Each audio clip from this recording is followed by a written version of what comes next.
Salut tout le monde, c'est Sue, j'espère que vous allez bien. Aujourd'hui on se retrouve pour le dernier bilan de lecture de la semaine du mois de novembre 2021.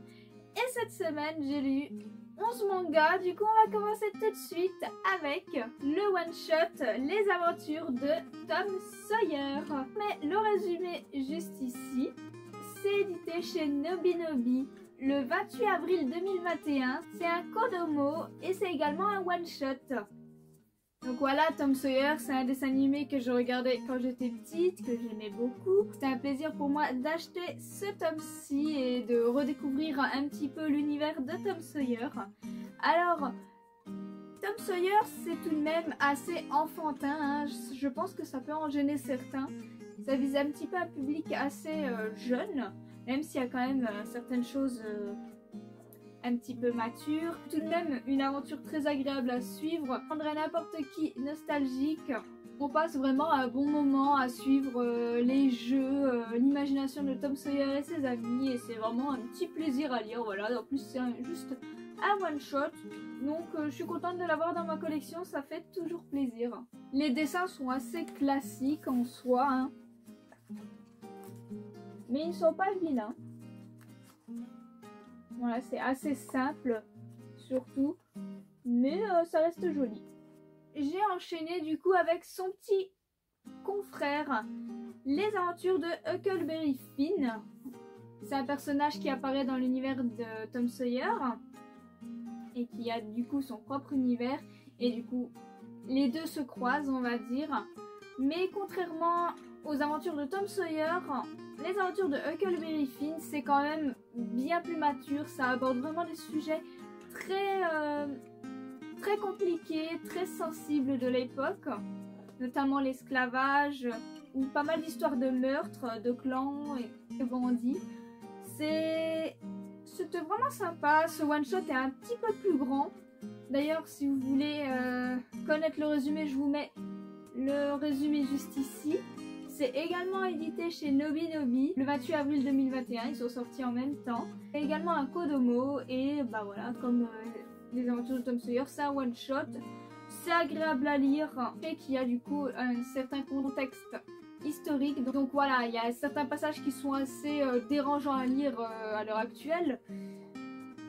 Mais il y a le contexte historique et je pense que c'est intéressant de lire vraiment l'œuvre ainsi. Et il y a vraiment pas mal de choses intéressantes. Et le personnage de Huckleberry Finn est vraiment sympa. Les dessins, c'est exactement comme Tom Sawyer, hein. Voilà, on a une jolie petite page en couleur, j'avais envie de vous la montrer. Mais ouais, c'est deux classiques que je suis très contente d'avoir en manga. Et il faut vraiment que je continue cette petite collection de chez Nobinobi. C'est vrai que je suis assez à la bourre, j'en ai pas beaucoup alors que j'aime énormément cette collection, donc il faut que je me bouge. On passe ensuite au tome 1 à 4 de The Witch and the Beast. Je vous montre juste les 4 petites covers qui sont vraiment très jolies.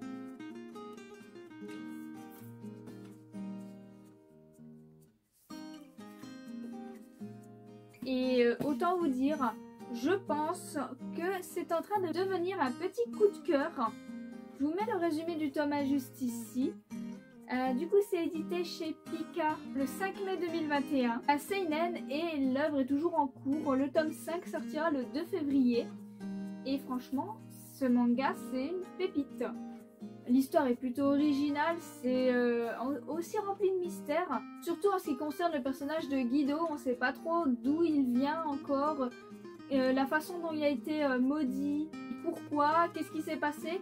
Même si j'ai bien l'impression que dans le tome 5, toutes ces questions vont trouver leur réponse. Parce que Guido va rencontrer apparemment la sorcière qui l'a maudit. Et j'ai vraiment super hâte de voir du coup cette confrontation et d'en savoir un peu plus, de comprendre plus le personnage de Guido, qui est un personnage assez perplexe. On ne sait pas trop si on l'aime ou pas. Il est un peu abrupt, totalement impoli, parfois même insupportable, mais il a ce petit côté attachant. Alors, le duo de nos deux héros, on va dire, marche plutôt bien et plutôt intéressant. L'histoire est vraiment cool à suivre. Elle est ultra intéressante, vraiment bien développée. D'ailleurs, le tome 2, on suit un tout autre duo, on ne suit pas notre duo principal. Et c'est vraiment sympa du coup, parce qu'on élargit un petit peu l'univers de l'œuvre. On découvre d'autres duos, d'autres pouvoirs, d'autres méchants, d'autres ennemis. Et vraiment, c'est une histoire de sorcière vraiment pas comme les autres, qui se laisse lire à une vitesse folle. Et on entre vraiment tout de suite dans l'histoire, tout de suite dans le vif du sujet. On n'a pas le temps de se poser de questions. Et c'est franchement cool, c'est très bien écrit. Et j'ai super hâte de continuer la série. En plus de ça, le manga est un vrai délice pour les yeux. C'est vraiment joli. Le trait est plutôt fin, assez raffiné en fait je trouve. Les personnages ont juste un charisme de dingue. On poursuit ensuite avec le one-shot Souvenir en bataille. Je vous mets le résumé juste ici. C'est édité chez Akata le 22 avril 2021, c'est un seinen et c'est également un one-shot.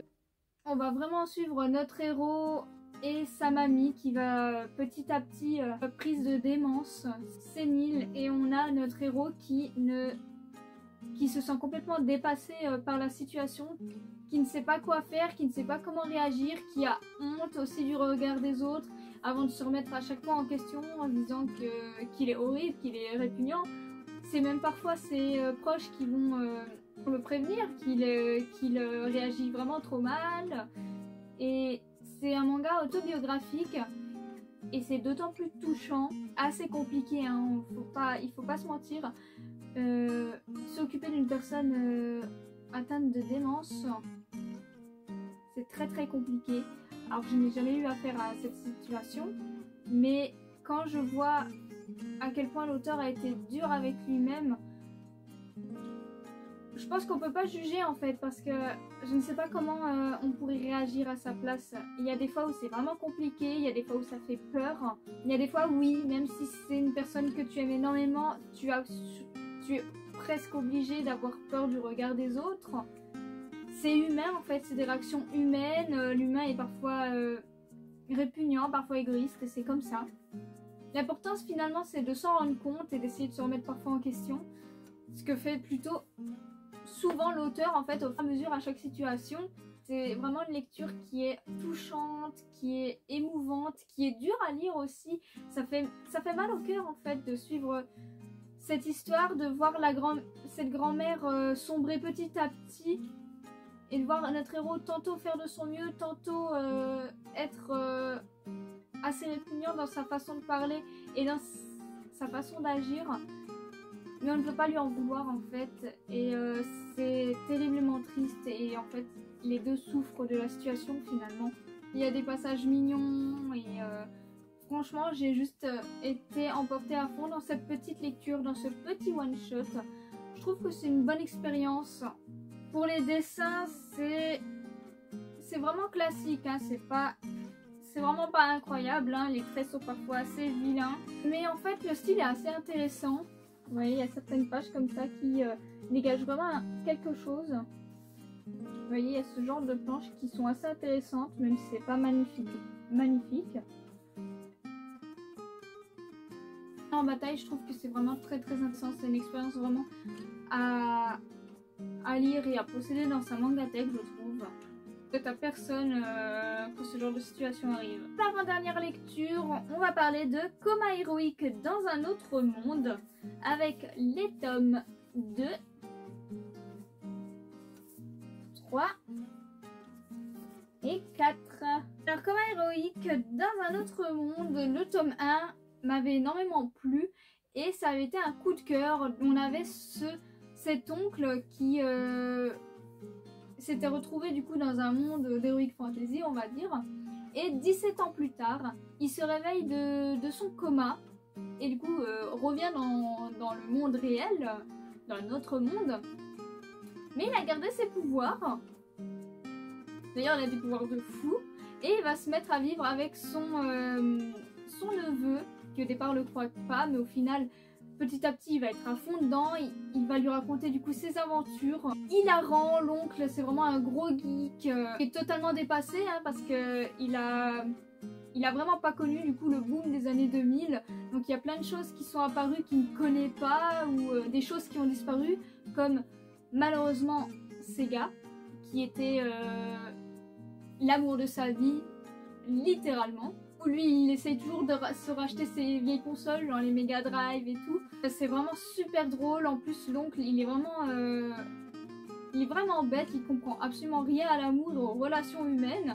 Donc, on voit parfois quand il montre certains de ses flashbacks que certaines filles, certaines personnes qu'il va croiser ont l'air plutôt intéressées par lui, mais lui, il comprend tout à l'envers. Et tu vois son neveu qui est complètement désemparé et blasé. D'ailleurs, l'oncle a une chaîne YouTube et c'est super drôle parce que du coup il montre ses pouvoirs et tout, mais tout le monde pense que c'est des effets spéciaux, hein, normal. Vraiment, Coma Heroic dans un autre monde, c'est complètement déjanté, c'est vraiment chouette, même niveau dessin, c'est super beau. Je vais vous montrer après. Coma Heroic, c'est édité chez Soleil le 28 avril 2021 pour le tome 2, c'est un seinen. Et il est en cours actuellement, le tome 5 sortira le 16 février 2022. Ce qui est marrant aussi, c'est que notre duo va devenir un trio. L'ami d'enfance du neveu va se joindre à eux, va découvrir du coup ces pouvoirs là. Et ils vont suivre maintenant à trois le passé de héros, on va dire, de ce cher oncle. Et c'est vraiment juste trop drôle. On mélange très bien l'univers réel et l'univers d'Heroic Fantasy.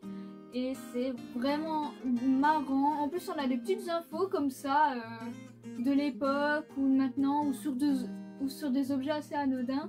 C'est toujours sympa, c'est des petits trucs en plus. Ça peut être juste un petit peu lourd, je pense, pour certaines personnes.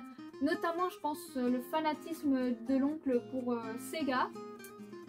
Parce que parfois, on a des pavés comme ça à lire d'explications, de blabla, de folie de sa part. Donc, il y a parfois pas mal de choses à lire.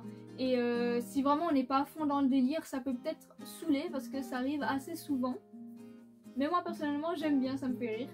Et puis comme je vous disais, du coup les dessins sont vraiment bons. J'aime beaucoup. C'est juste bourré d'humour et de références.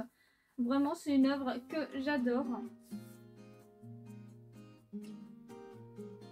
Et pour finir ce bilan de lecture de la semaine, on va parler du tome 3 de Dead Company. C'est édité du coup chez Kiun le 6 mai 2021, c'est un seinen et c'est terminé en 3 tomes, donc c'est le dernier tome. Et autant vous dire que comme pour Judge ou Doubt, j'ai été surprise de la fin. À chaque fois les fins m'ont plutôt surprise et là bah, c'est également le cas. J'avais craqué pour Dead Company parce que ça changeait des précédents opus, j'ai envie de dire. Que là on suivait pas des personnes kidnappées et enfermées qui doivent s'entretuer pour survivre, mais on suivait le côté des méchants, le côté des organisateurs de ces fameuses tueries. Et c'était vraiment intéressant, même si c'est passé assez vite je trouve, du coup c'est un petit peu dommage. Et la fin est vraiment surprenante, je ne m'attendais pas à ça, c'est un petit peu what the fuck j'ai envie de dire, mais ça marche, j'ai envie de dire que ça marche quand même. J'aurais vraiment voulu quand même pousser un petit peu plus le concept, vu que là on était vraiment du côté des méchants, j'aurais vraiment voulu que ça soit encore plus creusé, mais c'est pas grave.